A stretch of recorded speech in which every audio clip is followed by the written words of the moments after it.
guys, welcome back. It's Josh with the Financial Advisor Car Guy. This week we're going to take a deeper dive into the Audi R8 again, and we're going to talk a little bit more about some individual numbers on the car, and then we'll dive into some of the money side of it and look at why this car made financial sense. So let's go ahead and dive on in. So as we wander around the car, I'm going to make some very specific comments about different things. But, to start, let's look at these wheels, okay? They're 19-inch wheels and tires. The fronts are 8.5 inches wide. The rears are a massive 11 inches wide, which is just unbelievable on a stock factory car. An 11-inch wide wheel, pretty crazy. The brakes, cross-drilled, huge rotors. Again, front and rear. Just amazing. I don't think that you could fit anything smaller than, say, an 18-inch wheel on this car because the brakes are so big. I'm guessing actually you couldn't fit anything smaller than these 19s.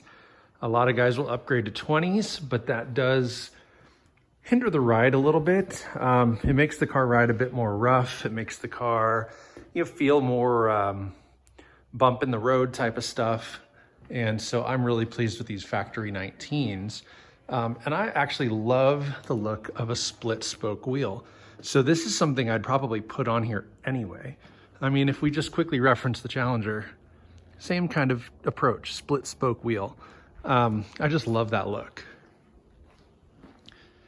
As we continue to walk around the car, you're gonna see, this jet metallic blue or jet blue metallic color.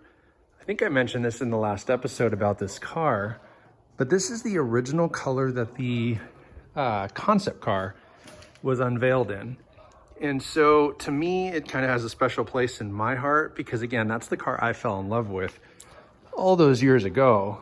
And, fast forwarding to a time in my life where now I can have something like this, it's really just amazing. The side blade. Now, I know I mentioned I ordered some carbon fiber side blades. Turns out that I don't know if they were trying to scam me or if something happened in transit or what. But long story short, I ended up getting a full refund on those. And I'm just going to live with the silver side blade for a while. I would like to upgrade that to carbon fiber in time. But for now, not having it, I don't really miss it. I like how the car looks as it sits. And so I'm gonna live with it like this for a while. But if I can find a deal on some carbon side blades, I might do that. Another upgrade that along the carbon fiber line are these mirror caps. I really like the look of the carbon fiber mirror caps. And so if I do the side blades, I'm gonna do the caps at the same time and kind of give the exterior some more carbon fiber. We did talk about the carbon fiber interior package. You can see it there. If we open the door and get in, see we've got carbon on the door handles, the carbon around the steering wheel, down into the console here. And kind of even down by the footwells. It gets dark down there, but it's there. And then on the passenger door as well. So I do like the carbon extras.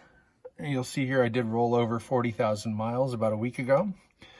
So I bought the car with 39,770 miles. So I've only put just under 300 miles on the car. I've owned it about 2 months, almost to the day of this posting video. And I just love it. It has been such a fun car. I took it to a car show over the weekend and had lots of people looking at it. Now, before I get hate on that, I realized this isn't a show car, right? There's nothing special about this car. It's a completely stock factory vehicle that really anybody could just walk into a dealership and buy and drive home. But what made it special to me is just the fact that you don't see a lot of these cars. So taking it to a car show is a lot of fun because it allows an opportunity for people to see this thing in the real world, Many times you only see pictures of these things on Instagram or Facebook or in different audio or car audio magazines or blogs and those kind of things. And in the real world, you just don't see a lot of them. So I thought it would be a fun car to take to the show, especially because my Mustang isn't quite ready. I still need a transmission in that thing. And the transmission is sitting on the ground on a pallet right there, ready to go in. So ultimately, this car will get back on the road and will start being at shows again. But in the meantime, the R8 is on show duty. If we take a walk back around and kind of look into the engine bay, which is kind of challenging because we're under the lift, you're going to see that V8 packed nicely inside the rear hatch. Now, again, I kind of mentioned I'd love to eventually give this the carbon fiber treatment. All the black panels inside there, which you can't really see because of the glare of the reflection of the glass, can be all carbon fiber. And that was about the only upgrade this car didn't have. This car has the Bang & Olufsen's upgraded sound. It has the carbon fiber interior package. It does have upgraded leather. It has heated seats. It has, gosh, I think that's about all the options. Honestly, I don't think this thing had a ton of options. MSRP on an automatic such as this one with the R-Tronic transmission started at about $123,000 in 2009.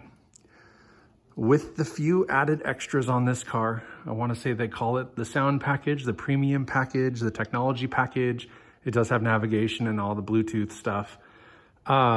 This thing stickered out at $138,000. I actually have the original window sticker in the owner's manual, which is super cool. So for full transparency, I'm going to disclose with you guys right here, right now, how much I spent on this car. And that way you guys can sort of keep me accountable. You know, I bought this car because the value had been rising. And while they may steady out, I don't really think they're going to go down in price over time too much.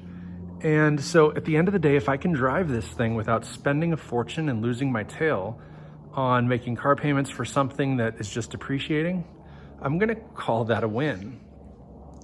So I don't share this with you to brag. I don't share this with you to make it sound like just anybody can do this, but realize that I have worked really, really hard and saved money over the years and made several really good and several really bad decisions along the way, and have gotten to the point now where I can have this in my garage.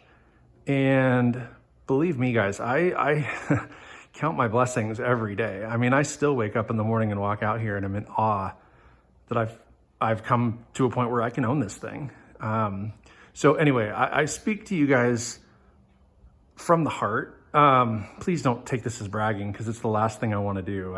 I definitely do not think that I deserve this car more than anybody else or anything like that. As an enthusiast, it's just a car I've always wanted. And like I said in the prior video, and I'll say it again here, you know, we hit some financial milestones this year that has allowed us to do this. We're not trying to be flashy. I'm not trying to show off or do any of those things. And so anyway, I wanted to start with that, kind of preface with that to tell you that, you know, the way that the deal on this car went was I found several in the, I'll say $55,000 to $75,000 range. Now, everything under $60,000 had an issue. And when I say 60,000, I mean dollars, right?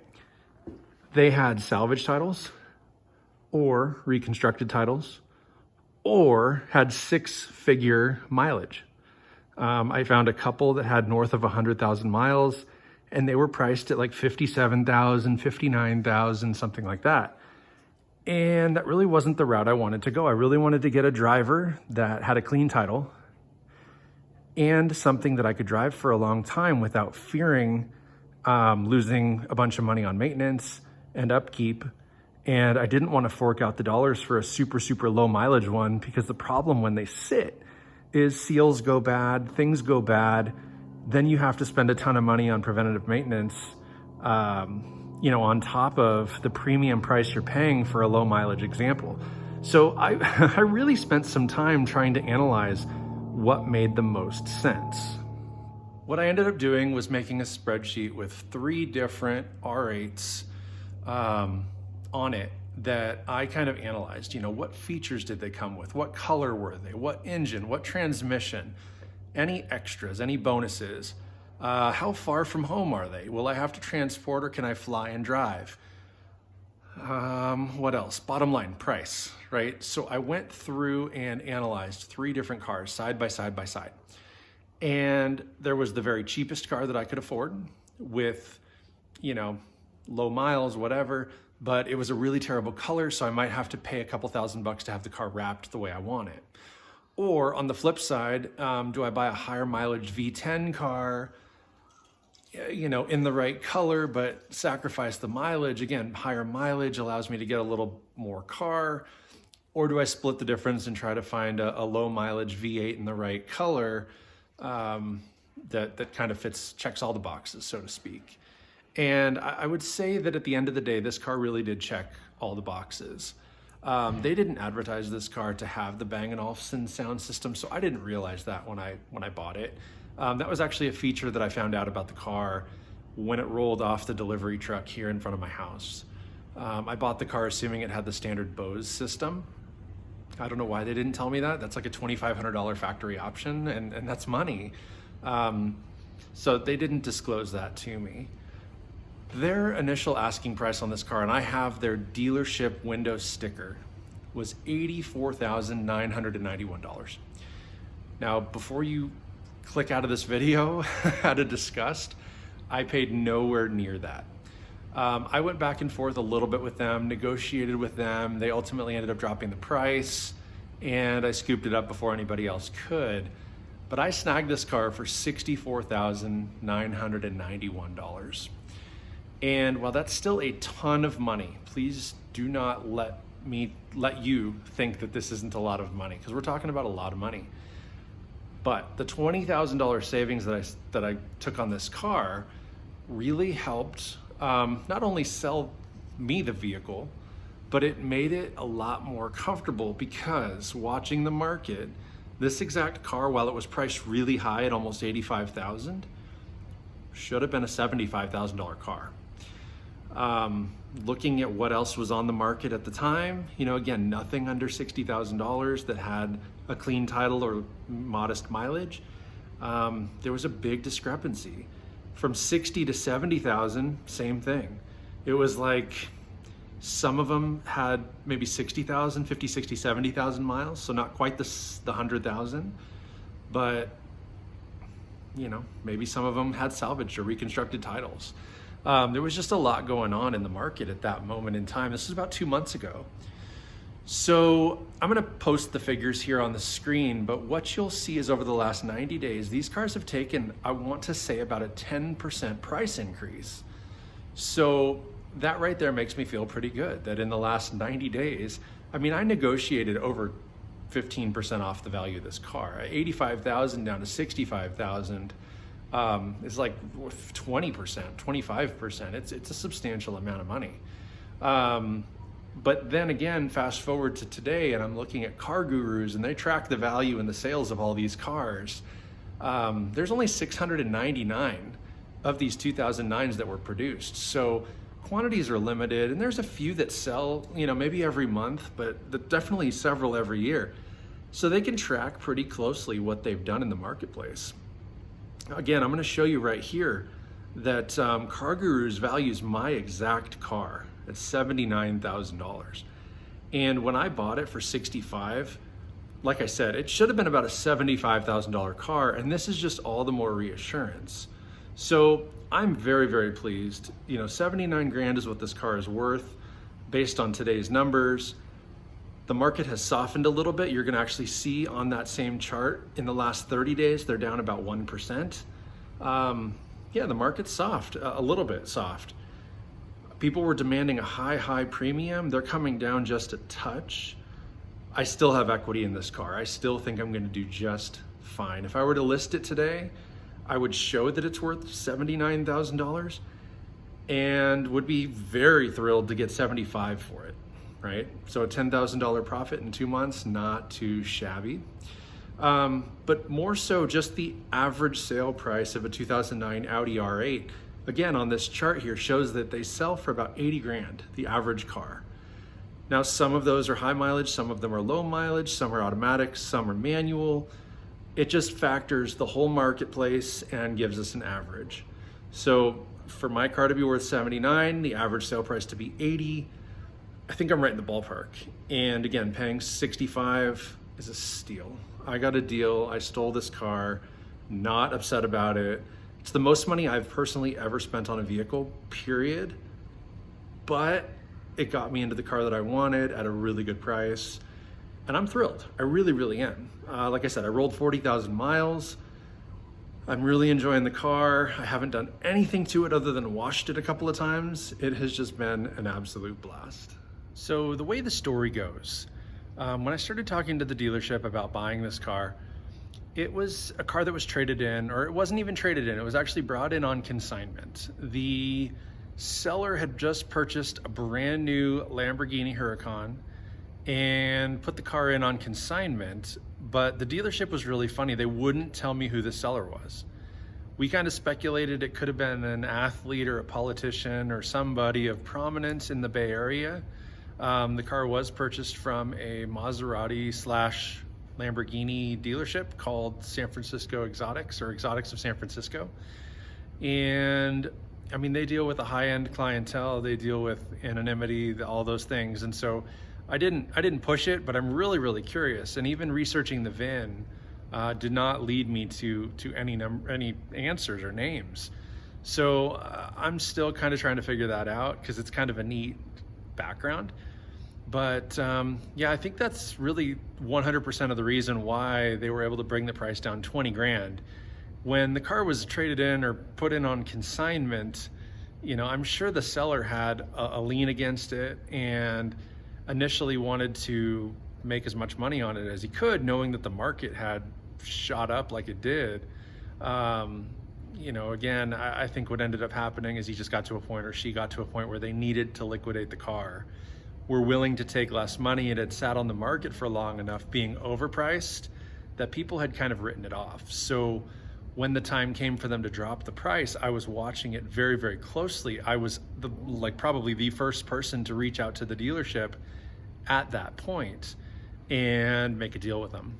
So it worked out pretty well. One of the caveats with that deal was because it was in California and I live in Oregon, I don't pay sales tax, but they wanted to charge me sales tax because of California.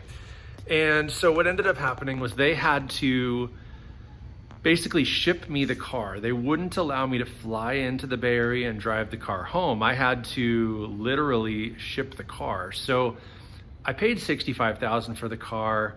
I then had to pay an additional $1,400 for a transport company to pick up the car and drive it here or bring it to me. And then, you know, other odds and ends, taxes, licensing, insurance, all those other things. So when it's all said and done, you know, I'm basically into the car 66.5 or 67,000, give or take a few pennies.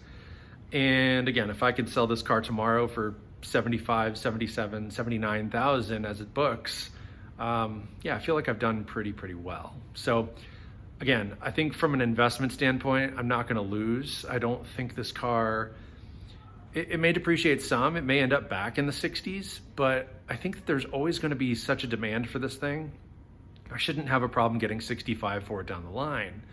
And then the only money that I'm out is, again, that transport fee, any modifications or maintenance I do to the car. You know, I may not recover some of that stuff, but to have an Audi R8 in my garage that I can drive every day, enjoy every day, look at every day, take to car shows, talk to you guys about it, you know, I mean, that's all priceless. And so again, I just beyond blessed, super stoked that this thing is sitting here.